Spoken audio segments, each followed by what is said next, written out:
सही समाधान। देखिए स्वास्थ्य से जुड़ा विशेष कार्यक्रम टोटल हेल्थ सिर्फ डीडी न्यूज पर। केंद्र सरकार सीमाओं की सुरक्षा को लेकर लगातार पुख्ता इंतजाम कर रही है। इसका एक उदाहरण भारत बांग्लादेश की सीमा पर देखने को मिल रहा है। भारत बांग्लादेश सीमा पर न्यू डिजाइन फेंसिंग का काम जोरों पर है। सीमा के पास रहने वाले स्थानीय लोगों का कहना है कि ये नई फेंसिंग लाइन सुरक्षा और अवैध घुसपैठियों को रोकने में काफी कारगर साबित हो रही है। हमारे संवाददाता उर्मिलेश भट्ट ने इसका जायजा लिया। इस समय हम भारत और बांग्लादेश की अंतर्राष्ट्रीय सीमा पे हैं और सरकार के द्वारा अपने जो बॉर्डर हैं उनको सुरक्षित करने के लिए ये फेंसिंग लाइन बनाई गई है। ग्रामीण नागरिक यहाँ के हमारे साथ मौजूद हैं, इनसे बात करते हैं। बाबा, ये कब देखिए आपने ये फेंसिंग लाइन कब बनी यहाँ पर? 2023 में लगे हैं। तो उसका पहले तो जो थे तो पुराना हो गया। उससे बेहतरीन ये अच्छे बहुत बेहतरीन बनाया इस मरतबा जो 2023 में बनाया। ये मोदी सरकार ने बनाया। मोदी सरकार ने बनाया। हम लोग बॉर्डर का पहले सीमाने पे है, जब से तारबंदी लगा हुआ है बहुत हम लोग का अच्छा सुविधा हुआ, क्योंकि उधर का पब्लिक इधर नहीं आ सकते, इधर का पब्लिक उधर नहीं जा सकते। इससे हम लोग का अच्छा बहुत फायदा हुआ है। आप किस तरह देखते हैं इस जो ये फेंसिंग लाइन है, ये किस तरीके से देखते हैं आप? 2023 में नया फेंसिंग लगाने के बीच में आप खुद देख सकते हैं कि यहाँ पे एक उंगली भी नहीं जा सकते, तो इससे हम लोगों का बहुत राहत मिला है। और जो जैसे हम लोग जो खेती बाड़ी होता था, तो हम लोग इंडिया का कुछ भी हो, गाय हो बकरी हो, तो तार बंदे के अंदर से जाके वो नष्ट करने की कोशिश कर रहा था। तो अभी फिलहाल ऐसा सिचुएशन हो गया कि तो गाय बकरी तो दूर की बात है, एक परिंदे भी नहीं जा सकते। इससे पहले तो बहुत लूटपाट होता था सर। हम लोग का शाम होते होते हमारा गुरु भैंसा लेके भाग जाता था। अभी ये तारबंदी होके तो बहुत सुविधा हो गया सर। और उसके बाद ये 17 बटालियन आने के बाद तो सर 117 बटालियन आने के बाद तो सर हम लोग को और सुविधा हो गया, हम लोग को और सुरक्षा हो रहा है। तो ये थे तमाम देश के जो फर्स्ट विलेज सिटीजन हैं यानी नागरिक है, उनका कहना है कि ये जो फेंसिंग लाइन है ये अपने आप में कई खासियत रखती है, कई सारी इसकी जो है खासियतें हैं। एक तो सबसे बड़ी खासियत इसकी ये है कि इसकी जो ऊंचाई है वो बहुत ज़्यादा है, यहाँ आसानी से आदमी ऊपर नहीं चढ़ पाएगा। और ये सेंसर जो है जैसे ही इस फिनिशिंग लाइन पर किसी तरीके की कोई भी गतिविधियां होंगी या इसको कोई नुकसान पहुंचाने की कोशिश करेगा, तो उस समय बीएसएफ को ये पता चल जाएगा कि हमारी जो फिनिशिंग लाइन है उस लाइन को से कोई छेड़छाड़ कर रहा है। कैमरामैन ललित के साथ मैं Urmilesh Bhatt, DD news, ground zero, Bharat Bangladesh अंतर्राष्ट्रीय सीमा। और इसी के साथ समाचार में अभी के लिए इतना ही, लेकिन डीडी न्यूज़ पर खबरों का सफर लगातार जारी है। देखते रहिए डीडी न्यूज़, क्योंकि ये भरोसा है सच का।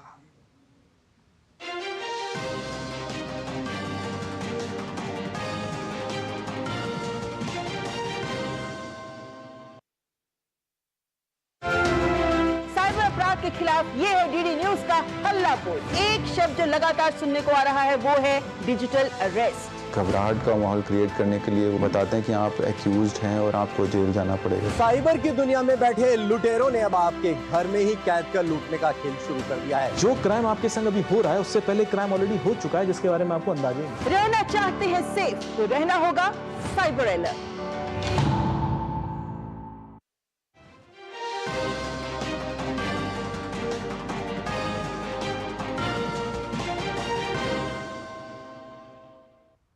नमस्कार, आप देख रहे हैं डीडी न्यूज़ का विशेष सांकेतिक भाषा समाचार। आपके साथ मैं हूं पराक्रम सिंह शेखावत और हमारे साथ हैं हमारे सांकेतिक भाषा के सहयोगी शरद मुदगल। समाचार की शुरुआत करेंगे सुर्खियों के साथ। प्रधानमंत्री नरेंद्र मोदी ने ग्लोबल साउथ के देशों से एकजुट होकर वर्तमान चुनौतियों से लड़ने का किया आह्वान। कहा, पिछली सदी में बने ग्लोबल गवर्नेंस और वित्तीय संस्थान इस सदी की चुनौतियों से लड़ने में असमर्थ।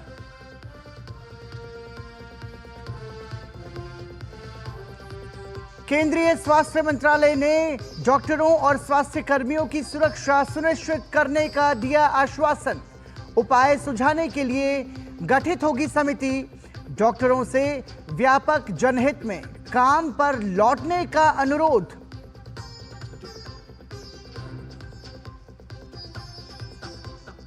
केंद्रीय स्वास्थ्य एवं परिवार कल्याण मंत्री जेपी नड्डा ने मंकी पॉक्स की स्थिति और तैयारियों पर की समीक्षा बैठक। बीमारी के प्रसार को रोकने और नियंत्रित करने के लिए सावधानी बरतने के उपायों पर हुई चर्चा। लेकिन देश में अभी तक मंकी पॉक्स का कोई मामला नहीं।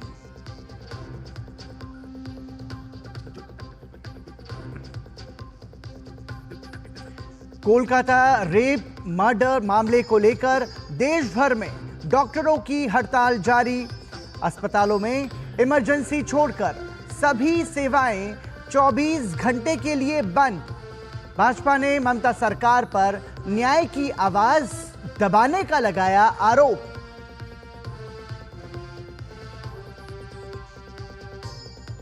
और सीधा रुख करेंगे विदेश मंत्रालय की एक बड़ी खबर का। विदेश मंत्रालय की जो ब्रेकिंग है वो हम आपको बताने जा रहे हैं, जिसमें प्रेस वार्ता है, सुनिए। On this topic, with that, I invite Honorable External Affairs Minister to make his opening remarks. Sir, over to you. Thank you, Randeep. Good evening. We've just concluded the third Voice of the Global South Summit. It began with a leaders session in the morning, and it's just concluded with a session of the foreign ministers. All in all, 123 countries took part in the summit, including India. At the level of head of state, head of government, there were 21 countries. There were 118 ministers, not counting the foreign ministers, and there were 34 foreign ministers. There were also 5 multilateral development banks.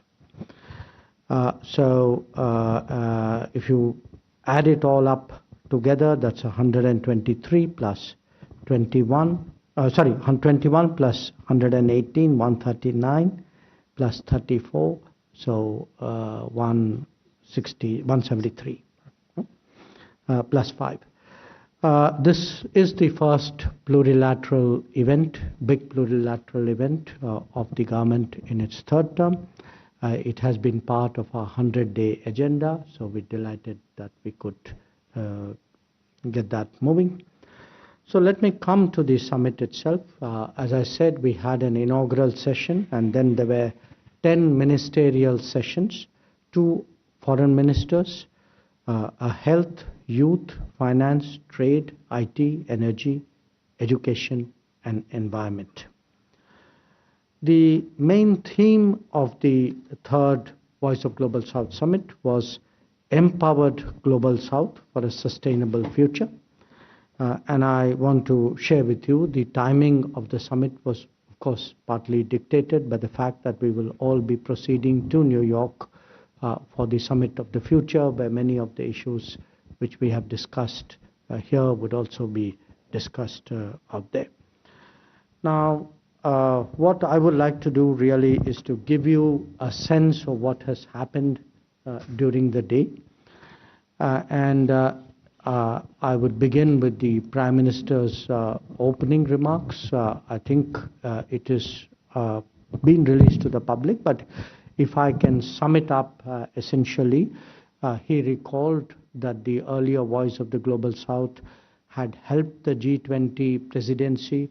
It had promoted the membership of the African Union, that it had focused on climate action, on health and food security, on energy.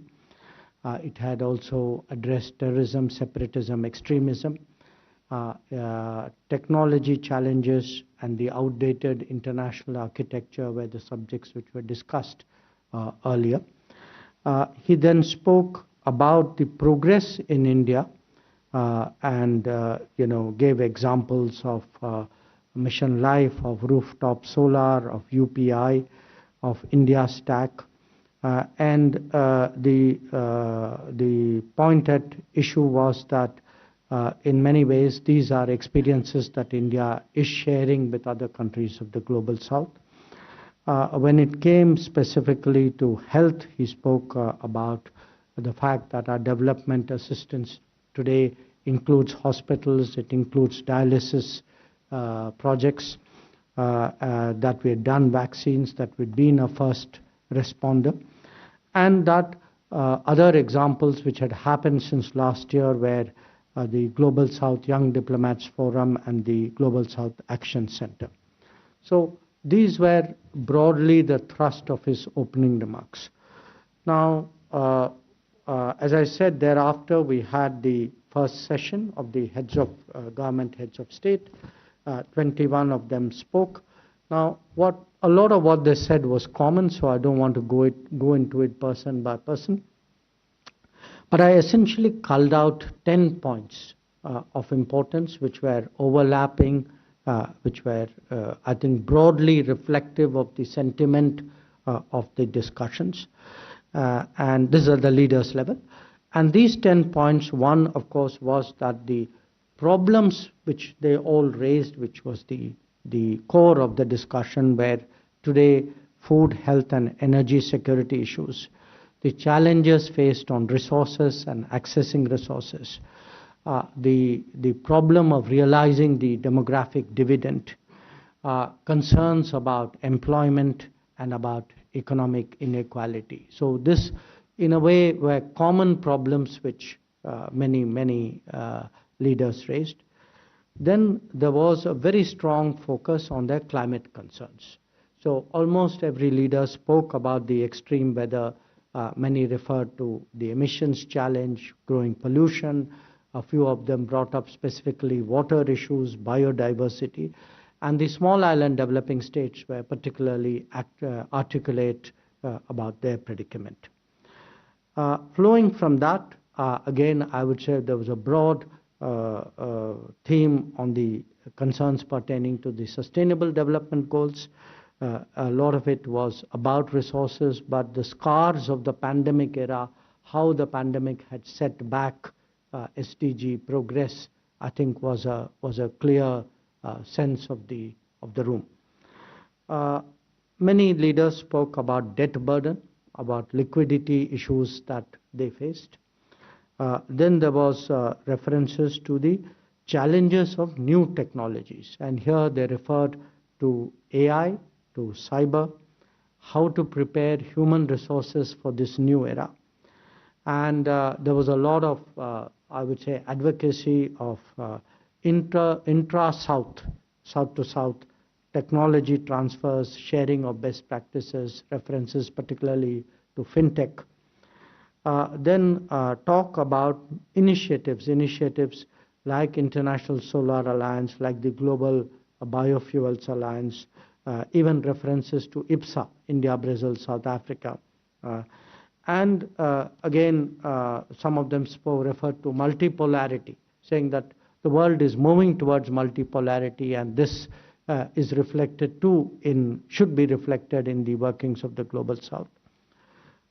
Where the UN and global architecture was concerned, I would say there was almost a unanimous view, in fact a unanimous view that there was a need for reform, that this was much delayed. Some countries very specifically referred to who they felt should be permanent members of the United Nations. Then if I were to look at the other issues in terms of regional issues, Gaza, the situation in Gaza came up for mention from many of them. Some of them spoke about also on the role of the civil society. And then there was again talk about sovereignty, strategic autonomy, about interference, and concerns which were expressed in that regard. And overall, I would say at the leaders level, appreciation that India had, in a way, they initiated something very good with the Voice of the Global South. There was a positive evaluation of its past role, and clearly a sentiment that this is, in fact, 2 or 3 of them very specifically said, we hope that you will continue with the Voice of the Global South summits. These were broadly the common points which were made by the leaders. Similarly, I had done an exercise for the 2 sessions of the foreign ministers, because a lot of what they said about the leaders were more like at a vision level, a bigger concept level. Foreign ministers were much more into actually execution of these ideas. Again, climate concerns were very strong, I would say almost like the number one theme of a lot of what was said. Then the second, again, which was common with the leaders, was debt distress and the slow credit growth. One point which came through sharply was in the foreign ministers meeting, was on the rules-based order, about sovereignty, equality, mutual respect, partnership of equals, ownership of agenda. And in fact, one foreign minister said that, today's international order is a bit like the animal farm, where all animals are equal, but some are more equal than others. So that was the analogy given to the state of affairs in the world today. There was also, I think, concern expressed regarding shifting of goalposts, that very often in global discussions, positions are taken, goalposts are shifted, and this is done to preserve the lead of those who are in the lead. Among specific concerns which the ministers raised, I would say bridging the digital divide and technology concerns was one. Many of them spoke about corridors and connectivity, physical connectivity, energy connectivity, maritime connectivity, about supply chains.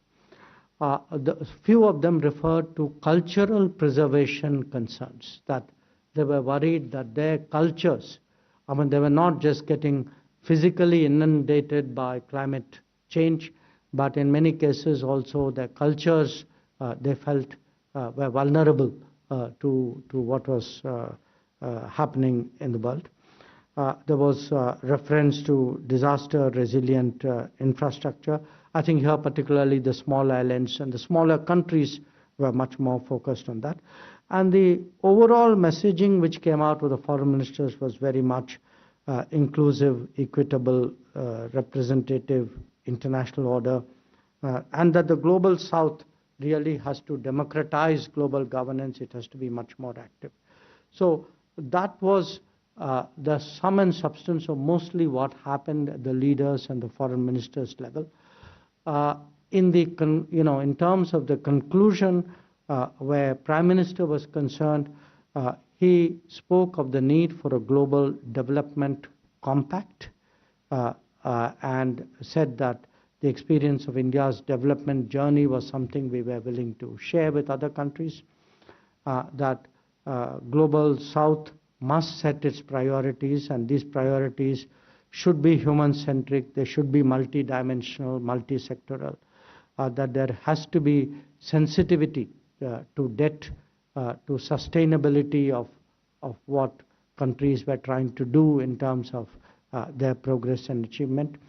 The idea of trade for development, of encouraging capacity building, of technology sharing, of financing of projects in a very responsible way. Also that within the global south, we needed collectively to enhance our trade negotiation skills, that amongst us we could be helpful to each other in that regard. Also that supporting the SDG stimulus leadership group, he spoke about providing more generic medicines, of training for drug regulators, so that the global south itself was much more competent in this area, support for natural farming, and how we need to find mechanisms and exercises where the global north, global south divide is bridged to the extent possible, keeping in mind the interests of the global south. So the exercise, in many ways during the day a lot of it was really about preparing ourselves for the summit of the future. What I'd also like very, very quickly to run through, because there were, all in all, there were 10 ministerial proceedings which were going in parallel. I think the finance one was was supposed to be about people-centric approaches, how to finance SDGs, addressing debt, liability, long-term financing. The trade one was about global value chains, food security, about MSME support, trade facilitation. The health one was on what we call the One World, One Health concept, how to create a health architecture with the WHO at its core, and how do we deal with universal health coverage challenges, how do we use digital public infrastructure for advancing health, looking at food safety regulations. The IT one was expectedly centered around the digital public infrastructure and what we could within the Global South do in that regard. Education was about creating the human resources which would accelerate SDG targets, which would promote women-led development, which would help achieve demographic dividends, also a discussion of future of work. Energy was on sustainable energy solutions, but also on the volatile markets, on new alternative energy, on transition moves, on the biofuel alliance, on equitable access to energy. The environment was largely on mitigation pathways, climate finance action, climate justice, vulnerability mitigation, SIDS concerns. And finally, the youth one was about how we address skill-based education, economic youth leadership, innovation, employment readiness, how do we deal with the employment challenges in the Global South. So this was really, in a sense, I would say a very succinct description of what were happening in multiple rooms, a lot of them in parallel.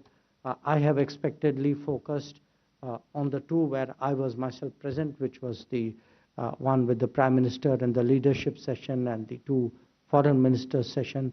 The rest of it is largely a description of the feedback that I have. So I thought I would share that with you, and if any of you have any questions, clarifications, I'd be very happy to answer. If I've left out anything, is there? Oh, yes. We will be issuing a chair summary once, we get the complete feedback from all the sessions. With that, we open the floor. Please do introduce yourself as you ask your question. Can we go here? Manish, please. Manish Chand, India Rights Network. Mainstreaming interests of the Global South was our enduring achievement of the G20 presidency.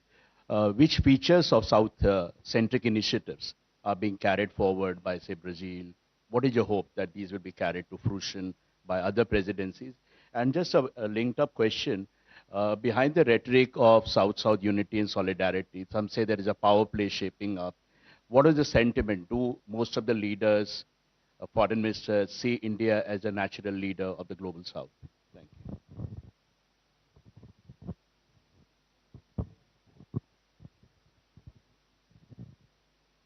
So good evening, this is Ayushi Agrawal from ANI. So could you expand more on the discussion related to the issue of terrorism and extremism? Was there an unequivocal condemnation in the room in regards to terrorism? Also, you mentioned about the issue of debt burden being discussed between the leaders. So were there concerns raised by countries when it comes to China's role in the issue?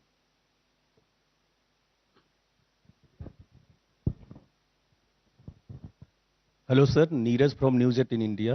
Sir मेरा सवाल यह है कि बांग्लादेश के chief adviser ने भी आज हिस्सा लिया, वहां नई सरकार बनी है और भारत का पड़ोसी देश भी है, उनके क्या एक्सपेक्टेशन है इस सम्मेलन से, क्योंकि वहां नई सरकार स्थापित हुई है, तो ग्लोबल साउथ सम्मेलन से नई सरकार का क्या एक्सपेक्टेशन है?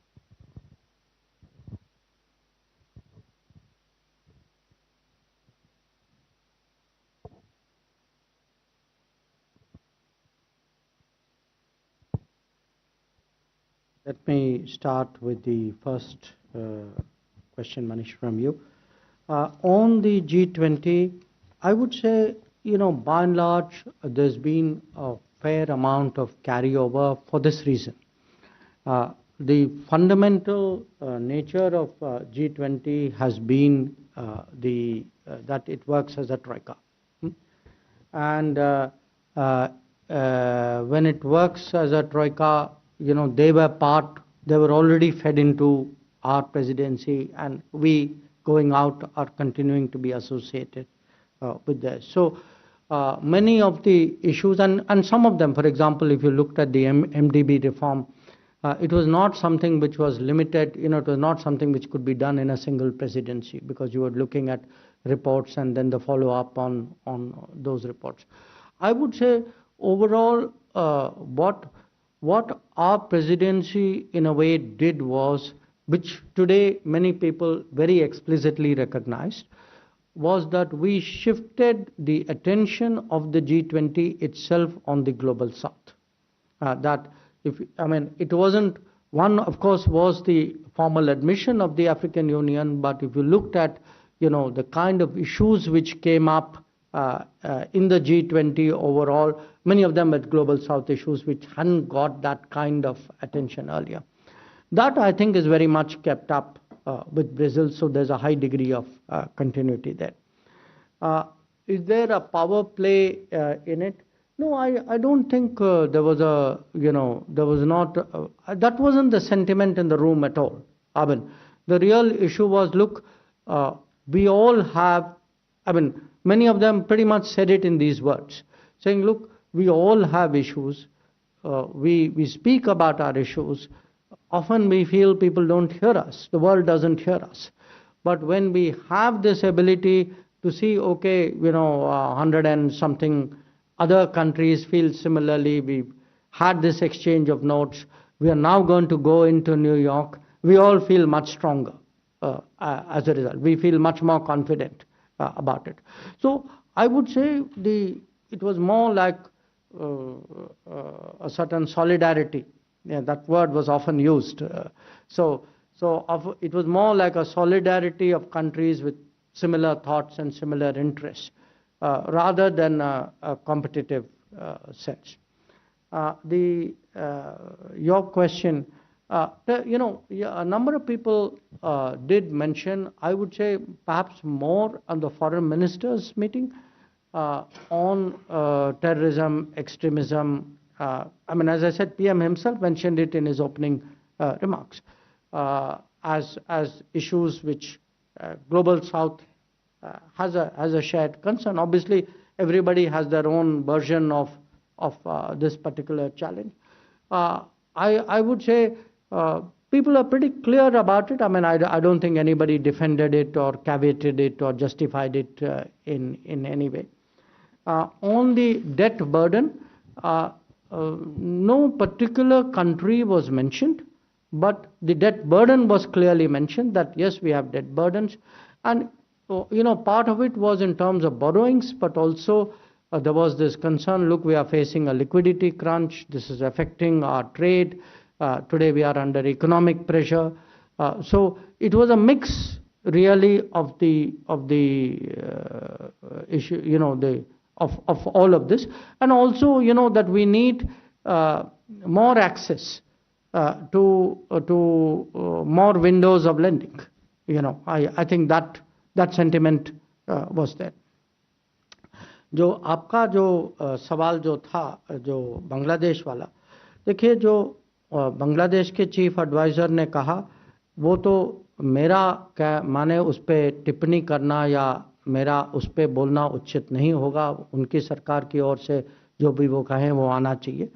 पर मैं इतना ही कहूँगा कि एक तो उन्होंने शुरू किया था कि हमारे इंडिपेंडेंस डे के, क्योंकि वो परसों ही था, तो उन्होंने उसके बारे में वो पहले ग्रीटिंग्स पे शुरू किया था। फिर उन्होंने अपनी ओर से कहा कि दुनिया में चैलेंजेस हैं, माने जियोपॉलिटिक्स की है, क्लाइमेट की है, कोविड की है, और फिर अपनी स्थिति, क्योंकि बहुत सारे लोग जो थे वो दुनिया के बारे में भी बात कर रहे थे और जो अपने देश में जो हुआ है या उनकी अपनी परिप्रेक्ष्य, राष्ट्र परिप्रेक्ष्य जो उनको बोलना था वो बोल रहे थे। तो उनके यहाँ जो अभी जो घटनाएं हुई हैं उसका उन्होंने अपनी ओर से उसका एक विवरण दिया। So if I can sort of give you a short English version of that, I was asked saying what did the chief advisor of Bangladesh say, I said it would not be appropriate for me to either comment on his remarks or to, to give a fuller description. But I would say, he began by greeting the Prime Minister and India on Independence Day. And then in terms of the subject matter, he did refer to geopolitical challenges, to climate change as a very big concern, about the COVID issue still being, and then he spoke about the situation in Bangladesh, because it wasn't only him, many other leaders also spoke about their national circumstances, apart from commenting on global issues. And, I think what he said on national circumstances is better something which would come out of his own system rather than for me to talk about. Abhishek? Hi, this is Abhishek Jha from CNN News 18. My question is, in the midst of these, especially these two geopolitical tensions, one is happening in the Middle East and other between Russia and Ukraine. Did that sentiment was also discussed when the foreign ministers were meeting, when the foreign ministers were discussing? And, yeah, sure. And what was the sense that you could share with us? Okay, sure. Huma? So I'm Huma Siddiqui from the Financial Express. So in context of what the Prime Minister talked about, the better trade negotiations and development priorities, I just want to understand, was in context of energy security, was the issue talked about India getting oil from Venezuela and Iran, because there are sanctions there? And my second question is, there are a lot of trade agreements that are being negotiated with some countries in the region, South American region. Was that also talked about? A friend here. Good evening, sir. My name is Takashi Ishihara from Japanese newspaper Asahi Shimbun. My question is, we have seen the 3 Voice of Global summits so far as of today. So how do you evaluate this virtual framework? And is there any possibility to host a physical summit or meeting in the near future? Okay, for this round, I'll end with that, then we can move on. Your question, Gaza and Ukraine, I would say quite a few people raised Gaza. Some did, in both the leaders and foreign ministers mentioned Ukraine, but definitely Gaza, the references to Gaza were much more frequent than to Ukraine. And the thrust of it, I think, was really concern at the casualties, civilian casualties, and the sentiment was that, sort of the situation needs to go back to a ceasefire and to negotiations. I think that would be a fair characterization of a very broad range of sentiments. On your question about India and oil, look, India, energy security came up, but we did not specifically raise, our energy supplies vis-a-vis any other country. I must also say some countries did bring up sanctions, did mention sanctions, some of them very sharply. So if you ask me, were sanctions mentioned? Yes. Where was energy security, volatile markets discussed? Yes. But nobody actually said country A imports from country B or country C. This kind of discussion was not conducive to that kind of detailing. There was no particular discussion about, trade agreements with Latin America. On the issue of Voice of Global South Summit, look, the last 2 summits held last year were very, very useful in preparing for the G20, for the New Delhi G20 summit, because what it did was it enabled us, when we spoke to the G20, to say, we've consulted 100 and something more countries, and this, after consultation, is their sentiment. So when we said we are speaking for many countries, you have to go through that exercise to establish you are indeed speaking for them. I think the current one, obviously in terms of its timing, it is much more directly relatable to the Summit of the Future. But again, I would say there was a widespread sentiment today articulated by countries saying, look, this is very useful. Somebody in the global south needs to take that initiative. And we are very happy that India did it. And so there was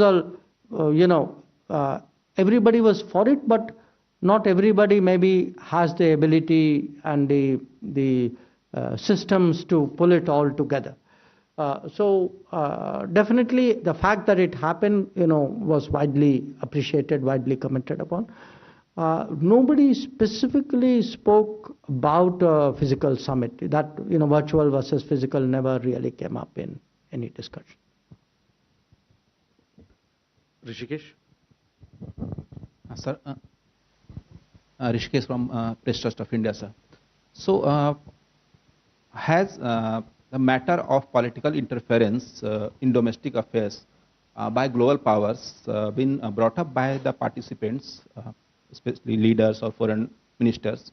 And is there any expectation from them that PM Modi will raise this particular issue during his visit to US to take part in the Summit of Future? Next question here.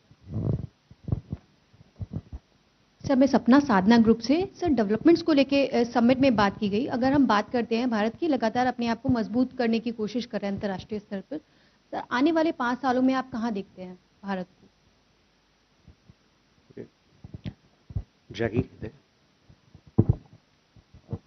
Jackie Martins from BBC. You spoke about the Global South having to play a role in democratizing global institutions, and particularly around UN reform. Is there, this has been discussed for a while, but I think the current international crises means there's an increased call for that reform. Is there a proposal that's been taken forward to the UN of what that reform could look like?